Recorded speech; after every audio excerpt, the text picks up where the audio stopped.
ಭಾರತದ ರಾಜಕೀಯದಲ್ಲಿ ಈಗ ಒಂದು ದೊಡ್ಡ ಚರ್ಚೆ ಶುರುವಾಗಿದೆ.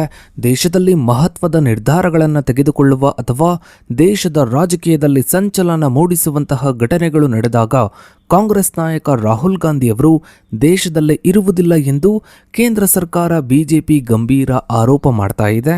ರಾಹುಲ್ ಗಾಂಧಿಯವರು ಆಗಾಗ ವಿದೇಶಕ್ಕೆ ಯಾಕೆ ಹೋಗ್ತಾರೆ, ಅಲ್ಲಿ ಇವರು ಯಾರನ್ನ ಭೇಟಿಯಾಗ್ತಾರೆ, ಇಡೀ ದೇಶದ ಗಮನ ಪ್ರಮುಖ ವಿಚಾರಗಳ ಮೇಲಿರುವಾಗ ರಾಹುಲ್ ಗಾಂಧಿಯವರ ಈ ರಹಸ್ಯ ಪ್ರವಾಸಗಳ ಉದ್ದೇಶವೇನು?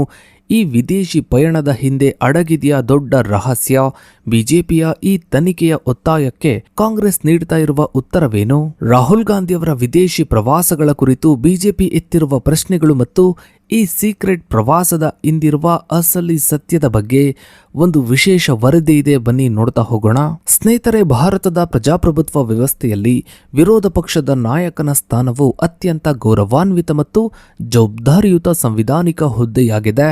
ಈ ಹುದ್ದೆಯು ಕೇವಲ ಸರ್ಕಾರದ ಟೀಕೆಗಷ್ಟೇ ಸೀಮಿತವಾಗಿರದೆ ದೇಶದ ನೀತಿ ನಿರೂಪಣೆ ಮತ್ತು ಸಂಸದೀಯ ಚರ್ಚೆಗಳಲ್ಲಿ ಆಕ್ಟಿವ್ ಆಗಿ ಪಾಲ್ಗೊಳ್ಳುವ ಜವಾಬ್ದಾರಿಯನ್ನು ಕೂಡ ಹೊಂದಿರುತ್ತೆ. ಆದರೆ ಇತ್ತೀಚಿನ ವರ್ಷಗಳಲ್ಲಿ ಲೋಕಸಭೆಯ ವಿರೋಧ ಪಕ್ಷದ ನಾಯಕರಾದ ರಾಹುಲ್ ಗಾಂಧಿಯವರ ನಿರಂತರ ವಿದೇಶಿ ಪ್ರವಾಸಗಳು, ಅದರಲ್ಲೂ ವಿಶೇಷವಾಗಿ ದೇಶದ ಪ್ರಮುಖ ನಿರ್ಧಾರಗಳ ಸಮಯದಲ್ಲಿ ಮತ್ತು ಸಂಸತ್ತಿನ ಅಧಿವೇಶನಗಳ ಸಂದರ್ಭದಲ್ಲಿ ಇವರು ದೇಶದಲ್ಲಿ ಇರುವುದಿಲ್ಲ ಎಂಬ ವಿಷಯವು ರಾಷ್ಟ್ರೀಯ ಮಟ್ಟದಲ್ಲಿ ತೀವ್ರ ಚರ್ಚೆಗೆ ಗ್ರಾಸವಾಗಿದೆ. ಹೀಗಾಗಿನೇ ಬಿಜೆಪಿ ಈ ಪ್ರವಾಸಗಳ ಹಿಂದೆ ರಹಸ್ಯ ಅಜೆಂಡಾ ಇದೆ ಎಂದು ಆರೋಪಿಸ್ತಾ ಇವುಗಳ ಬಗ್ಗೆ ಸಮಗ್ರ ತನಿಖೆ ಆಗಬೇಕು ಅಂತ ಒತ್ತಾಯಿಸ್ತಾ ಇದೆ. ಸ್ನೇಹಿತರೆ, ರಾಹುಲ್ ಗಾಂಧಿಯವರ ವಿದೇಶಿ ಪ್ರವಾಸಗಳ ಕುರಿತು ಇರುವ ಪ್ರಮುಖ ಟೀಕೆ ಎಂದರೆ ಇವುಗಳ ಸಮಯ, ಟೈಮಿಂಗ್, ಸಂಸತ್ತಿನ ಬಜೆಟ್ ಅಧಿವೇಶನ, ಚಳಿಗಾಲದ ಅಧಿವೇಶನ ಅಥವಾ ನಿರ್ಣಾಯಕ ರಾಜ್ಯ ಚುನಾವಣೆಗಳ ಸಂದರ್ಭದಲ್ಲಿ ಇವರು ವಿದೇಶಕ್ಕೆ ತೆರಳುವ ಪ್ರವೃತ್ತಿಯನ್ನು ಹೊಂದಿದ್ದಾರೆ ಎಂಬುದು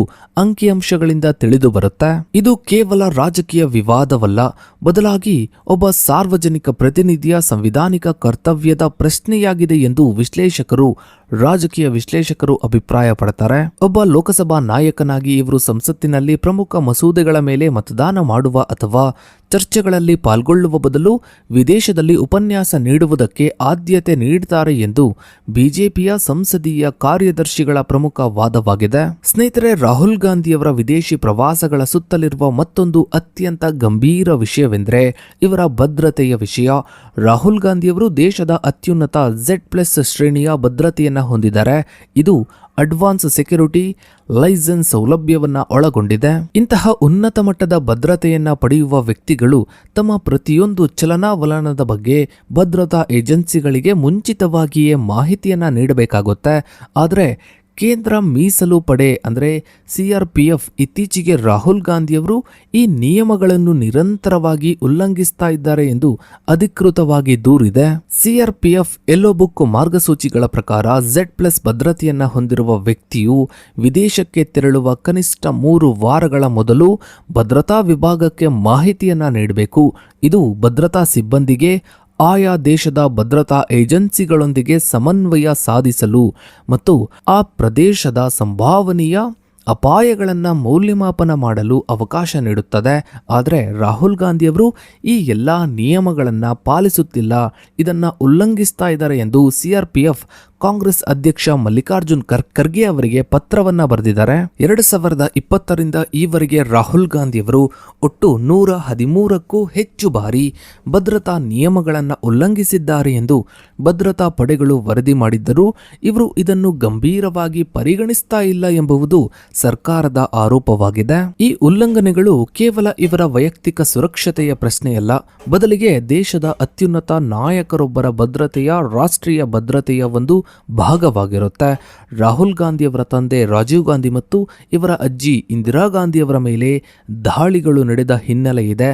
ಇವರ ಭದ್ರತೆಯ ವಿಷಯದಲ್ಲಿ ಇಂತಹ ಬೇಜವಾಬ್ದಾರಿತನವು ಅಕ್ಷಮ್ಯ ಎಂದು ಬಿಜೆಪಿಯ ಸಂಸದ ಅನುರಾಗ್ ಠಾಕೂರ್ ಅವರು ಅಭಿಪ್ರಾಯಪಟ್ಟಿದ್ದಾರೆ. ಸ್ನೇಹಿತರೆ, ಬಿಜೆಪಿ ಮತ್ತು ಕೇಂದ್ರ ಸರ್ಕಾರದ ಪ್ರಮುಖ ಆಕ್ಷೇಪವೇನು ಅಂದರೆ ರಾಹುಲ್ ಗಾಂಧಿಯವರು ವಿದೇಶಕ್ಕೆ ಹೋದಾಗ ಅಲ್ಲಿ ಮಾಡುವ ಭಾಷಣಗಳು ಮತ್ತು ಇವರು ಭೇಟಿಯಾಗುವ ವ್ಯಕ್ತಿಗಳು ರಾಹುಲ್ ಗಾಂಧಿಯವರು ವಿದೇಶಿ ನೆಲವನ್ನು ಬಳಸಿಕೊಂಡು ಭಾರತದ ಪ್ರಜಾಪ್ರಭುತ್ವ ವ್ಯವಸ್ಥೆ, ಚುನಾವಣೆಗಳು ಮತ್ತು ಸಂವಿಧಾನಿಕ ಸಂಸ್ಥೆಗಳನ್ನು ಹೀಯಾಳಿಸುತ್ತಿದ್ದಾರೆ ಎಂದು ಬಿಜೆಪಿಯ ಗಂಭೀರ ಆರೋಪವಾಗಿದೆ. ಇನ್ನು ಬಿಜೆಪಿಯ ರಾಷ್ಟ್ರೀಯ ವಕ್ತಾರರಾದ ಮಿತ್ರರಾದ ಗೌರವ್ ಭಟಿಯಾ ಮತ್ತು ಸುಧಾಂಶು ತ್ರಿವೇದಿಯವರು ರಾಹುಲ್ ಗಾಂಧಿಯವರ ವಿದೇಶಿ ಸಂಪರ್ಕಗಳ ಬಗ್ಗೆ ತೀವ್ರ ಆಕ್ರೋಶವನ್ನ ವ್ಯಕ್ತಪಡಿಸಿದ್ದಾರೆ.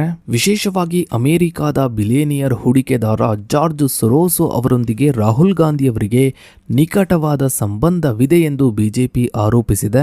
ಜಾರ್ಜ್ ಮತ್ತು ರಾಹುಲ್ ಗಾಂಧಿ ಇಬ್ಬರು ವಿಭಿನ್ನ ದೇಹಗಳಾಗಿದ್ರು, ಒಂದೇ ಆತ್ಮವಿದ್ದಂತೆ ಎಂದು ಭಟಿಯಾ ವ್ಯಂಗ್ಯ ಮಾಡಿದ್ದಾರೆ. ಭಾರತದಲ್ಲಿ ಅಸ್ಥಿರತೆಯನ್ನು ಸೃಷ್ಟಿಸಲು ಪ್ರಯತ್ನಿಸ್ತಾ ಇರುವ ಶಕ್ತಿಗಳೊಂದಿಗೆ ರಾಹುಲ್ ಗಾಂಧಿ ಕೈಜೋಡಿಸಿದ್ದಾರೆ ಎಂದು ಆರೋಪಿಸ್ತಾ ಇದ್ದಾರೆ. 2025 ಡಿಸೆಂಬರ್ನಲ್ಲಿ ಜರ್ಮನಿಯ ಬರ್ಲಿನ್ನಲ್ಲಿರುವ ಹರ್ಟಿ ಸ್ಕೂಲ್ನಲ್ಲಿ ನೀಡಿದ ಉಪನ್ಯಾಸದ ಸಮಯದಲ್ಲಿ ರಾಹುಲ್ ಗಾಂಧಿಯವರು ಭಾರತದಲ್ಲಿ ಮತಗಳ್ಳತನ, ಓಟ್ ಚೋರಿ ನಡೆಯುತ್ತಿದೆ ಮತ್ತು ಭಾರತದ ಸಾಂಸ್ಥಿಕ ವ್ಯವಸ್ಥೆಯನ್ನು ಒಂದು ನಿರ್ದಿಷ್ಟ ಸಿದ್ಧಾಂತವು ವಶಪಡಿಸಿಕೊಂಡಿದೆ ಎಂದು ಹೇಳಿದರು. ಈ ಹೇಳಿಕೆಯನ್ನು ಬಿಜೆಪಿ ತೀವ್ರವಾಗಿ ಖಂಡಿಸಿದ್ದು, ಭಾರತದ ಆಂತರಿಕ ವಿಚಾರಗಳನ್ನು ಮತ್ತು ಚುನಾವಣಾ ಆಯೋಗದಂತಹ ಸ್ವತಂತ್ರ ಸಂಸ್ಥೆಗಳನ್ನು ವಿದೇಶದಲ್ಲಿ ನಿಂದಿಸುವುದು ದೇಶದ್ರೋಹಕ್ಕೆ ಸಮಾನ ಎಂದು ಬಣ್ಣಿಸಿದೆ. ಇನ್ನು ಸ್ನೇಹಿತರೆ, ಬಿಜೆಪಿ ಸರ್ಕಾರವು ರಾಹುಲ್ ಗಾಂಧಿಯವರ ಈ ರಹಸ್ಯ ಪಯಣಗಳ ಬಗ್ಗೆ ತನಿಖೆಯಾಗಬೇಕು ಅಂತ ಒತ್ತಾಯಿಸುವುದಕ್ಕೂ ಕೂಡ ಕೆಲವು ಕಾರಣಗಳಿವೆ. ಅದರಲ್ಲಿ ಆಮಂತ್ರಣದ ಮೂಲ, ರಾಹುಲ್ ಗಾಂಧಿ ಅವರಿಗೆ ವಿದೇಶಿ ವಿಶ್ವವಿದ್ಯಾನಿಲಯಗಳು ಅಥವಾ ಸಂಸ್ಥೆಗಳಿಂದ ಬರುವ ಆಮಂತ್ರಣಗಳ ಹಿಂದೆ ಯಾವ ಶಕ್ತಿಗಳಿವೆ, ಭಾರತದ ಒಳಗಿನ ಯಾವುದೇ ಪ್ರಮುಖ ಸಂಸ್ಥೆಗಳು ಇವರನ್ನ ಉಪನ್ಯಾಸ ನೀಡಲು ಕರೆಯದಿದ್ದಾಗ ವಿದೇಶದಲ್ಲಿ ಮಾತ್ರ ಇವರಿಗೆ ಅಂತಹ ವೇದಿಕೆಗಳು ಹೇಗೆ ಲಭ್ಯವಾಗುತ್ತವೆ? ಎರಡನೆಯದ್ದು ಹಣಕಾಸಿನ ಮೂಲ. ಈ ಅತ್ಯಂತ ದುಬಾರಿ ವಿದೇಶಿ ಪ್ರವಾಸಗಳಿಗೆ ಹಣ ಎಲ್ಲಿಂದ ಬರುತ್ತೆ? 5 ಸ್ಟಾರ್ ಹೋಟೆಲ್ನಲ್ಲಿ ಉಳ್ಕೊಳ್ಳೋದು ಮತ್ತು ವಿಮಾನ ಪಯಣದ ಖರ್ಚುಗಳನ್ನ ಯಾರು ನೋಡಿಕೊಳ್ತಾರೆ? ಮೂರನೆಯದ್ದು ರಹಸ್ಯ ಭೇಟಿಗಳು. ಅಧಿಕೃತ ಕಾರ್ಯಕ್ರಮಗಳ ಹೊರತಾಗಿ ರಾಹುಲ್ ಗಾಂಧಿಯವರು ಭೇಟಿಯಾಗುವ ಅದೃಶ್ಯ ವ್ಯಕ್ತಿಗಳು ಯಾರು? ವಿಶೇಷವಾಗಿ ಭಾರತಕ್ಕೆ ಬೇಕಾಗಿರುವ ಅಪರಾಧಿಗಳು ಅಥವಾ ಭಾರತದ ವಿರೋಧಿ ಮನಸ್ಥಿತಿಯ ಗುಂಪುಗಳೊಂದಿಗೆ ಇವರು ಚರ್ಚೆಯನ್ನ ನಡೆಸ್ತಾ ಇದ್ದಾರಾ ಅನ್ನೋದು.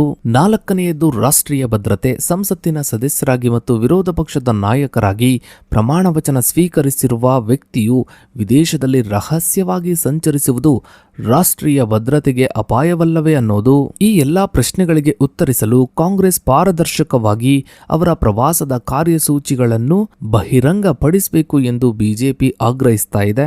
ಸ್ನೇಹಿತರೆ, ಬಿಜೆಪಿಯ ಈ ಎಲ್ಲಾ ಆರೋಪಗಳನ್ನು ಕಾಂಗ್ರೆಸ್ ಪಕ್ಷವು ರಾಜಕೀಯ ಪ್ರೇರಿತ ಮತ್ತು ದಿಕ್ಕು ತಪ್ಪಿಸುವ ತಂತ್ರ ಎಂದು ತಳ್ಳಿಹಾಕಿದೆ.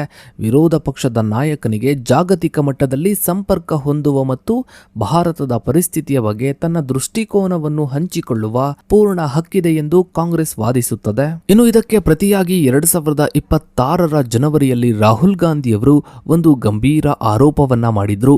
ಭಾರತಕ್ಕೆ ಭೇಟಿ ನೀಡುವ ವಿದೇಶಿ ನಾಯಕರು, ಎಕ್ಸಾಂಪಲ್ಗೆ ರಷ್ಯಾದ ಅಧ್ಯಕ್ಷ ಪುಟಿನ್ ಇವರಂತಹ ನಾಯಕರನ್ನ ಭಾರತದ ವಿರೋಧ ಪಕ್ಷದ ನಾಯಕರೊಂದಿಗೆ ಭೇಟಿಯಾಗದಂತೆ ಕೇಂದ್ರ ಸರ್ಕಾರವು ತಡೆಯುತ್ತಿದೆ ಮತ್ತು ಅವರಿಗೆ ಸಲಹೆ ನೀಡುತ್ತಿದೆ. ಇದು ದಶಕಗಳಿಂದ ನಡೆದು ಬಂದಿರುವ ಪ್ರಜಾಪ್ರಭುತ್ವದ ಸಂಪ್ರದಾಯಕ್ಕೆ ವಿರುದ್ಧವಾಗಿದೆ ಎಂದು ಇವರು ದೂರಿದ್ದಾರೆ. ಸರ್ಕಾರವು ಈ ಆರೋಪಗಳನ್ನು ತಳ್ಳಿಹಾಕಿದ್ದು, ವಿದೇಶಿ ಗಣ್ಯರು ಯಾರನ್ನ ಭೇಟಿಯಾಗಬೇಕು ಎಂಬುದು ಅವರ ವೈಯಕ್ತಿಕ ನಿರ್ಧಾರವಾಗಿರುತ್ತದೆ ಎಂದು ಸ್ಪಷ್ಟಪಡಿಸಿದೆ.